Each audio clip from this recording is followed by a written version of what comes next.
ओम शांति। आज 5 तारीख के बाबा के महावाक्य हैं। आज बाबा एकांत का अर्थ बता रहे हैं और जीते जी मरने का अर्थ बता रहे हैं। एकांत का अर्थ बाबा ने आज बताया मुरली में कि याद की यात्रा में इस शरीर का अंत हो जाए। इतनी गहन हमारी याद की यात्रा हो कि एक के अंत में हम खो जाएं, इस शरीर का एक की याद में अंत हो जाए। जीते जी मरना अर्थात बाबा कह रहे हैं बार बार देह से भिन्न होने का अभ्यास करना, इसको ही जीते जी मरना कहा गया है। कि हम बार बार इस शरीर से अलग हो जाएं, बार बार बिंदु बनने का अभ्यास करें और इस विनाशी दुनिया को, विनाशी शरीर को देखते हुए भी ना देखें। फिर बाबा कह रहे हैं बच्चे पढ़ाई का बहुत शौक़ रखना है और जो अच्छे अच्छे रतन हैं उनको निकालना है, इकट्ठा करना, अपनी बुद्धि को, बुद्धि रूपी झोली को भरना है। और सेवा के लिए भी बाबा विशेष बात कह रहे हैं। ये जो झाड़ और गोले का चित्र है ये कोई छोटे मोटे चित्र नहीं है, इनसे बहुत सेवा हो सकती है। ये तुम्हारे पास होने चाहिए और तुम कहीं पर भी बैठकर सेवा कर सकते हो और लाखों बैच बनवाओ, अच्छे अच्छे बैच बनवाओ। बैच से भी बाबा कह रहे बहुत सेवा होती है, तो बैच तुम्हारा लगा रहना चाहिए। और जैसे कि बाबा ने पहले से ही ये साकार मुरलियों में बच्चों को कहते ही आए कि बच्चे ट्रेन में जा रहे हो तो एक डिब्बे से दूसरे डिब्बे में, दूसरे डिब्बे से तीसरे डिब्बे में भी जा कर के खूब सेवा करो, खूब बाबा का संदेश दो और नई सतयुगी दुनिया का परिचय दो कि सुंदर दुनिया में जाना है। सुंदर दुनिया में जाने के लिए ये ज्ञान रतन लेकर अपने आप को सुंदर बनाना है। तो जितना सुंदर बन जाएंगे और सुंदर दुनिया में जाने का लक्ष्य रखेंगे, उतना ही जीवन में खुशियाँ ही खुशियाँ बढ़ती जाएंगी। तो आज मुरली का सार है, मीठे बच्चे एकांत में बैठ अब ऐसा अभ्यास करो जो अनुभव हो कि मैं शरीर से भिन्न आत्मा हूँ। इसको ही जीते जी मरना कहा जाता है। प्रश्न है, एकांत का अर्थ क्या है? एकांत में बैठ तुमको कौन सा अनुभव करना है? उत्तर है, एकांत का अर्थ है एक की याद में इस शरीर का अंत हो। अर्थात एकांत में बैठ ऐसा अनुभव करो कि मैं आत्मा इस शरीर चमड़ी को छोड़ बाप के पास जाती हूँ। कोई भी याद ना रहे, बैठे बैठे अशरीरी हो जाओ, जैसे कि हम इस शरीर से मर गए हैं। बस हम आत्मा हैं, शिव बाबा के बच्चे हैं। इस प्रैक्टिस से देह भान टूटता जाए। ओम शांति।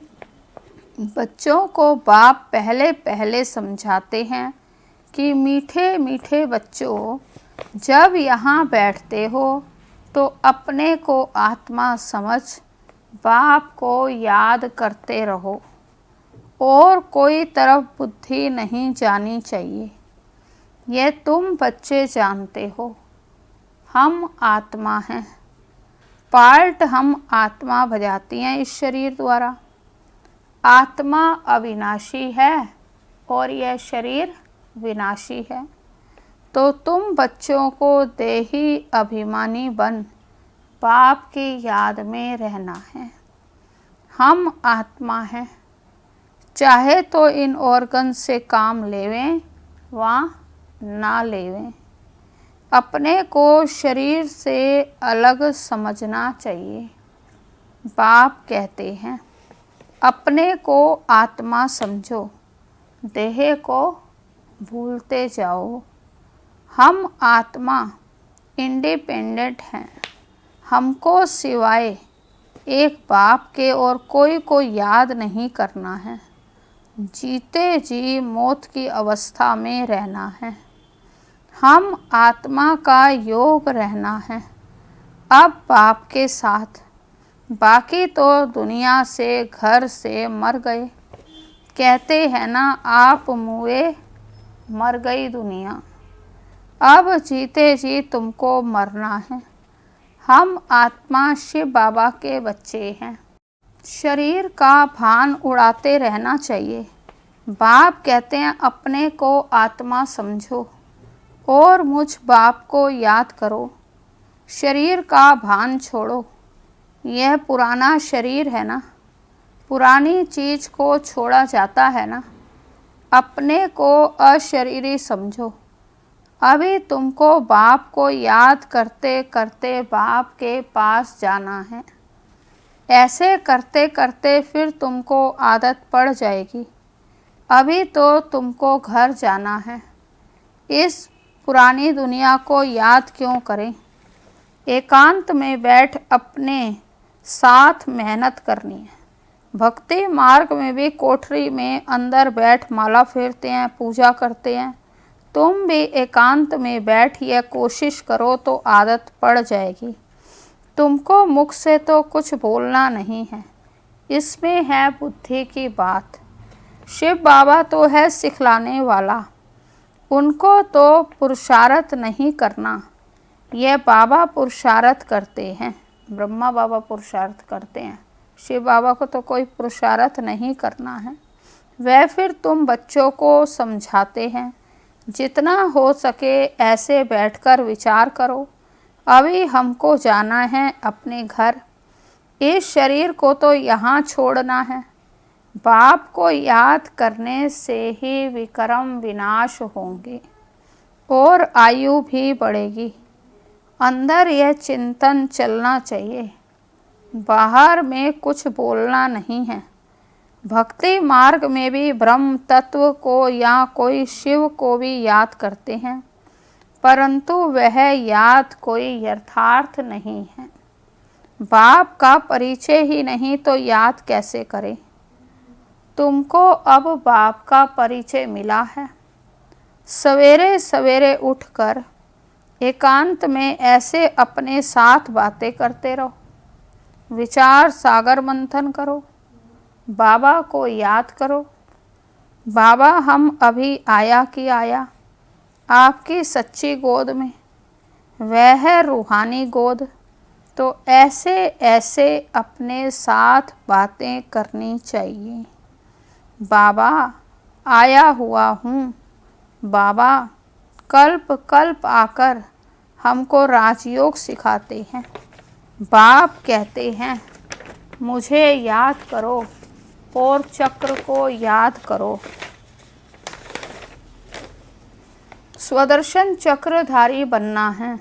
बाप में ही सारा ज्ञान है ना चक्र का, वह फिर तुमको देते हैं। तुमको त्रिकालदर्शी बना रहे हैं। तीनों कालों अर्थात आदि मध्य अंत को तुम जानते हो। बाप भी है परमात्मा, उनको शरीर तो है नहीं। अभी इस शरीर में बैठ तुमको समझाते हैं। ये वंडरफुल बात है। भागीरथ पर विराजमान होंगे तो जरूर दूसरी आत्मा है। बहुत जन्मों के अंत का जन्म इनका है। नंबर 1 पावन वही फिर नंबर 1 पतित भी बनते हैं। वह अपने को भगवान विष्णु आदि तो कहते नहीं। यहाँ एक भी आत्मा पावन है नहीं, सब पतित ही हैं। तो बाबा बच्चों को समझाते हैं ऐसे ऐसे विचार सागर मंथन करो तो इससे तुमको खुशी भी रहेगी। इसमें एकांत भी जरूर चाहिए। एक की याद में शरीर का अंत होता है, उनको कहा जाता है एकांत। तो ये चमड़ी छूट जाएगी। सन्यासी भी ब्रह्म की याद में व तत्व की याद में रहते हैं। उस याद में रहते रहते शरीर का भान टूट जाता है। बस हमको ब्रह्म में लीन होना है, ऐसे बैठ जाते हैं। तपस्या में बैठे बैठे शरीर छोड़ देते हैं। भक्ति में तो मनुष्य बहुत धक्के खाते हैं, इसमें तो धक्के खाने की कोई बात ही नहीं। याद में ही रहना है, पिछाड़ी में कोई की याद ना रहे। गृहस्थ व्यवहार में तो रहना ही है, बाकी टाइम निकालना है। स्टूडेंट को पढ़ाई का शौक़ होता है। यह पढ़ाई है। अपने को आत्मा ना समझने से बाप टीचर सबको भूल जाते हैं। एकांत में बैठ ऐसे ऐसे विचार करो।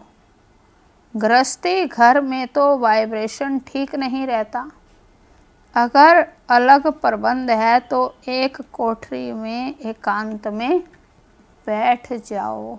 आज बाबा बार बार एकांत का अर्थ बता रहे हैं कि बस मन बुद्धि शरीर सब एकाग्र हो जाएं, एक के अंत में खो जाएं, इस शरीर से अलग हो जाएं। माताओं को तो दिन में भी टाइम मिलता है। बच्चे आदि स्कूल में चले जाते हैं। जितना टाइम मिले यही कोशिश करते रहो। तुमको तो एक घर है, बाप को तो कितने ढेर के ढेर दुकान है, और ही वृद्धि होती जाएगी। मनुष्यों को तो धंधे आदि की चिंता होती है तो नींद भी फिट जाती है। यह व्यापार भी है ना। कितना बड़ा शर्राफ है, कितना बड़ा मट्टा सट्टा करते हैं। पुराने शरीर आदि लेकर नया देते हैं, सबको रास्ता बताते हैं। यह भी धंधा उनको करना है। ये व्यापार तो बहुत बड़ा है। व्यापारी को व्यापार का ही ख्याल रहता है। बाबा ऐसे ऐसे प्रैक्टिस करते फिर बतलाते हैं, ऐसे ऐसे करो। जितना तुम बाप की याद में रहेंगे तो स्वतः ही नींद फिट जाएगी। कमाई में आत्मा को बहुत मज़ा आएगा।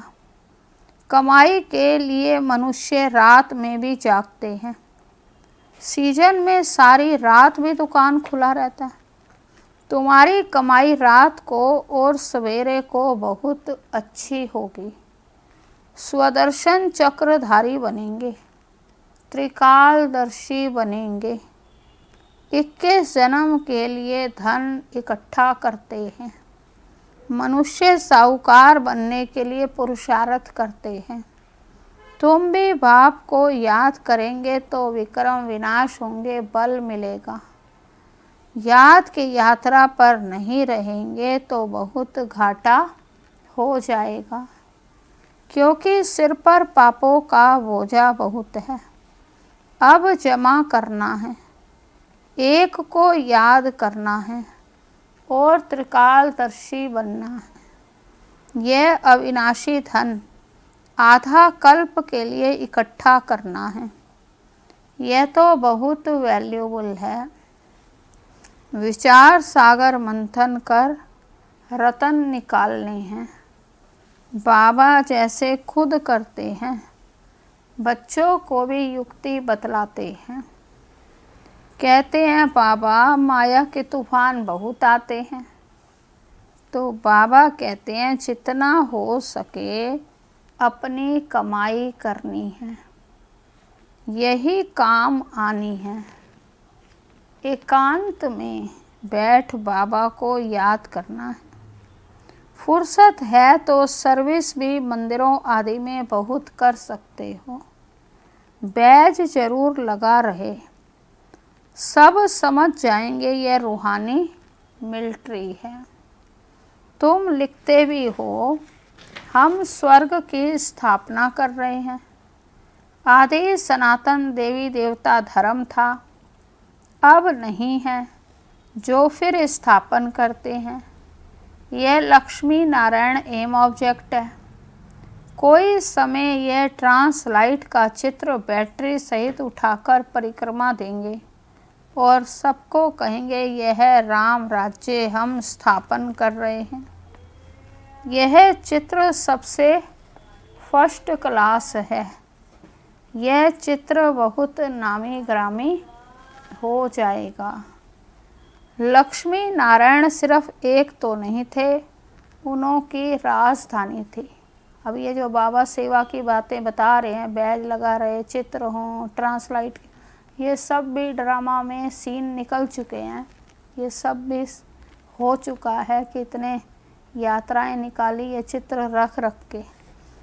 तो ये स्वराज्य स्थापन कर रहे हैं। अब बाप कहते हैं मन मना भव, बाप को याद करो तो विक्रम विनाश होंगे। कहते हैं हम गीता का सप्ताह मनाएंगे। ये सब प्लान कल्प पहले मुआफिक बन रहे हैं। परिक्रमा में ये चित्र लेना पड़े, इनको देखकर सब खुश होंगे। तुम कहेंगे बाप को और वर्षे को याद करो। मन मना भव, ये गीता के अक्षर है ना। भगवान शिव बाबा है, वह कहते हैं मुझे याद करो तो विक्रम विनाश हो। 84 के चक्र को याद करो तो यह बन जाएंगे। लिटरेचर भी तुम सौगात में देते रहो। शिव बाबा का भंडारा तो सदा भरपूर है। आगे चलकर बहुत सर्विस होगी। एम ऑब्जेक्ट कितनी क्लियर है। एक राज्य एक धर्म था। बहुत साहूकार थे। मनुष्य चाहते हैं एक राज्य एक धर्म हो। मनुष्य जो चाहते हैं सो अब आसार दिखाई पड़ते हैं। फिर समझेंगे यह तो ठीक कहते हैं। 100% पवित्रता सुख शांति का राज्य फिर से स्थापन कर रहे हैं। फिर तुमको खुशी भी रहेगी। याद में रहने से ही तीर लगेगा। शांति में रह थोड़े अक्षर ही बोलने, जास्ती आवाज़ नहीं। गीत कविताएं आदि कुछ भी बाबा पसंद नहीं करते। बाहर वाले मनुष्यों से रीस नहीं करनी है। तुम्हारी बात ही और है।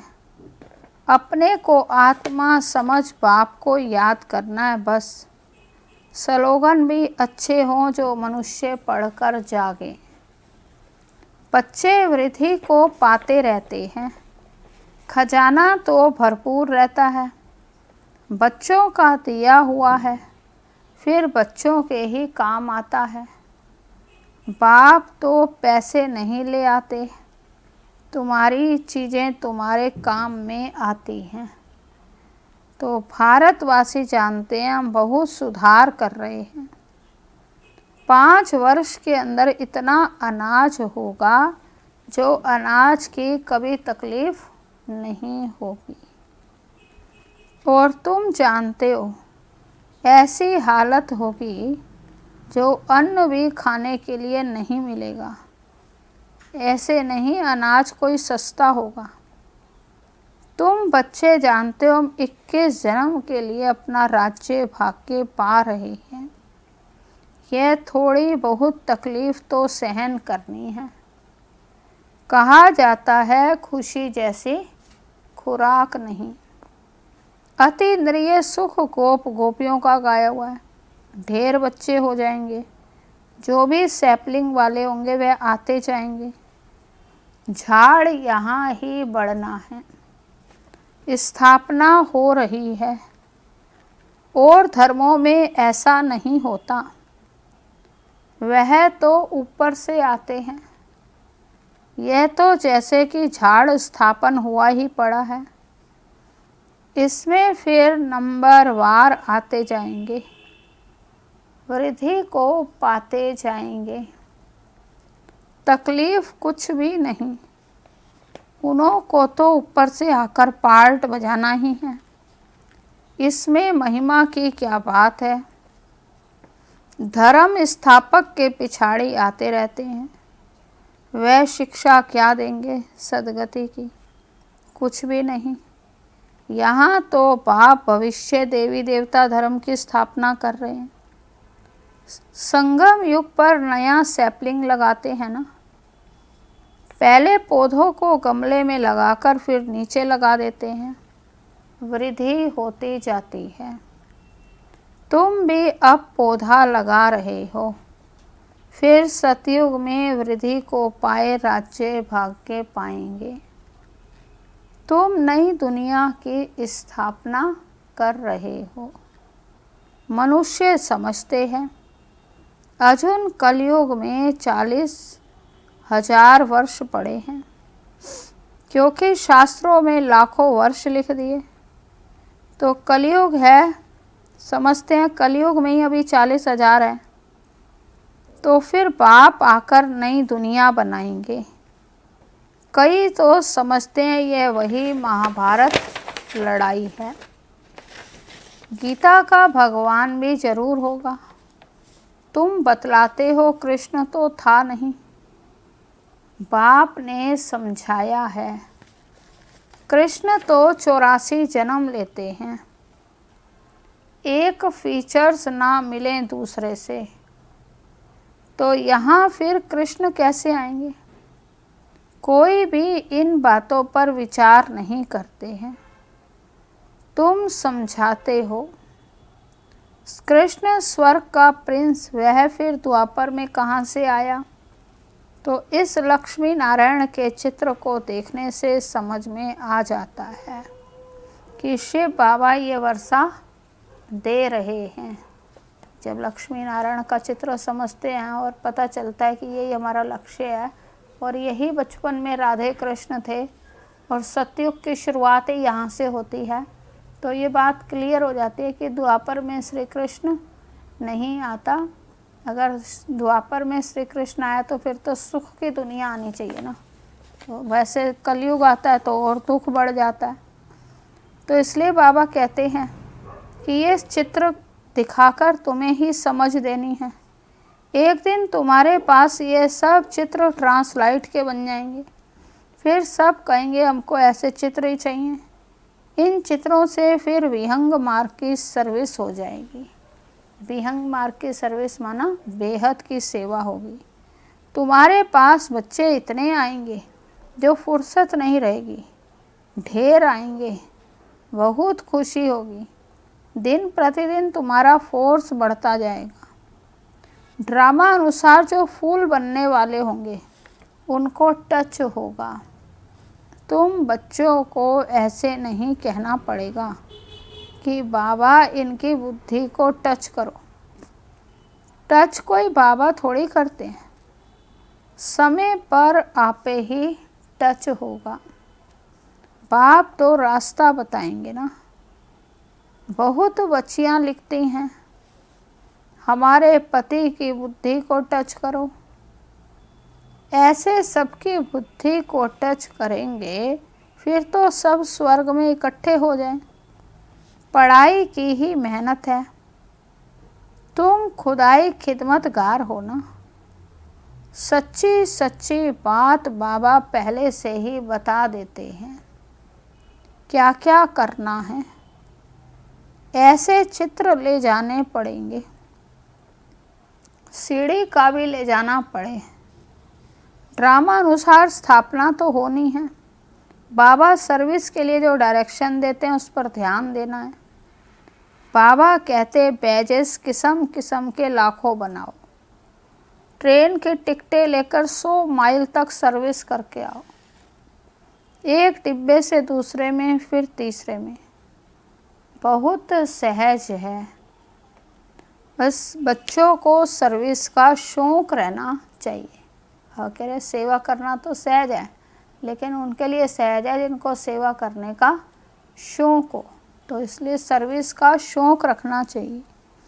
अच्छा मीठे मीठे सिकी लदे बच्चों प्रति मात पिता बाप दादा का याद प्यार और गुड मॉर्निंग।